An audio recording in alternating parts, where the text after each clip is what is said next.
Hello everyone, मेरा नाम है एडवोकेट तेजस्वी Singh Rajput.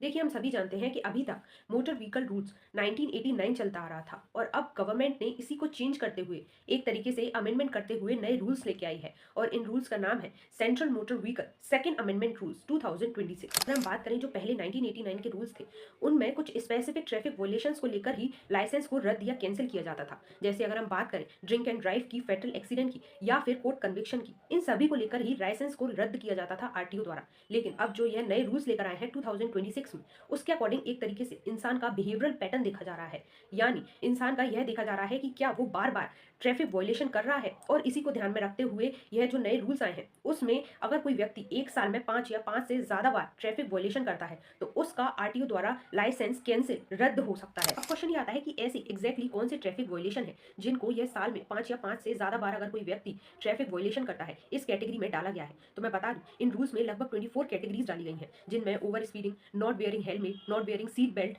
Wrong side jumping, ये सभी डाले गए हैं। लगभग 24 कैटेगरीज डाली गई हैं। चाहे अगर माइनर हो ऑफेंस या फिर मेजर हो, इसमें कोई भी डिस्टिंक्शन नहीं रखा गया। ये भी आता है कि अगर कोई ट्रैफिक वायलेशन करता है तो इनको ट्रैक कैसे किया जाएगा। तो देखिए, हम सभी जानते हैं डिजिटलाइजेशन का जमाना है, जहाँ पे ई चालान का यूज किया जाएगा, एपीएनआर का यूज किया जाएगा। एपीएनआर कैमरेज का, जो कि नंबर प्लेट रिकॉग्निशन करते हैं, साथ ही कैमरा सर्विलियंस होगा और वाहन और सारथी जैसे डेटाबेस होंगे जिनको इंटीग्रेट किया गया है, और इन्हीं सब की सहायता से ट्रैक किया जाएगा ऑफेंसेस को। कोई व्यक्ति ये ट्रैफिक वायलेशन कर देता है तो यह पूरा मामला डायरेक्टली आरटीओ के पास जाएगा और आरटीओ ये पूरा मामला देखेगा, एक तरीके से नेचर ऑफ वायलेंस देखेगा, और पूरी जांच करने के बाद उस व्यक्ति को एक तरीके से लाइसेंस रद्द या कैंसिल करने से पहले नोटिस भेजेगा आरटीओ। एक तरीके से वह मौका देगा कि वह अपनी व्यक्ति बात रख सके आरटीओ के सामने।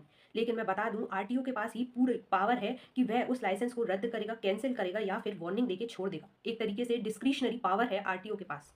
इसके अलावा दूसरा सबसे बड़ा बदलाव किया गया है इन रूल्स में टोल को लेके। जी हाँ, हम सभी जानते हैं कि जब टोल क्रॉस किया जाता है तब कुछ टोल फी जमा करनी पड़ती है, और इसमें काफ़ी ज़्यादा प्रॉब्लम्स देखी जाती हैं, जहाँ पे कई लोग जानबूझकर टोल फी पे नहीं करते। अब इन रूल्स के अकॉर्डिंग अगर कोई व्यक्ति का 1 रुपया भी ड्यू रहता है तो इस केस में उस व्यक्ति को एनओसी नहीं मिलेगी, साथ ही नेशनल और कमर्शियल परमिट नहीं मिलेगी, फिटनेस सर्टिफिकेट भी नहीं मिलेगा। और इस केस में आरटीओ सबसे पहले यह देखेगा कि क्या उस व्यक्ति का पूरा टोल बकाया है या नहीं, और अगर पूरा बकाया होगा तभी उस व्यक्ति को एनओसी दिया जाएगा। साथ ही मैं बता दूं, जो कमर्शियल व्हीकल्स हैं, स्पेशली जो येलो नंबर प्लेट वाली जो व्हीकल्स हैं, उनके लिए ये मैंडेटरी कर दिया गया है, तभी उनको फिटनेस सर्टिफिकेट दिया जाएगा। स्पेशली जो ट्रक हैं, बसेस हैं, जो व्हीकल्स हैं, प्राइवेट व्हीकल्स चलते हैं, उनके लिए ये मैंडेटरी किया गया है। अब क्वेश्चन ये आता है कि गवर्नमेंट आखिर ये रूल्स अब लेकर क्यों आई है मोटर व्हीकल से रिलेटेड।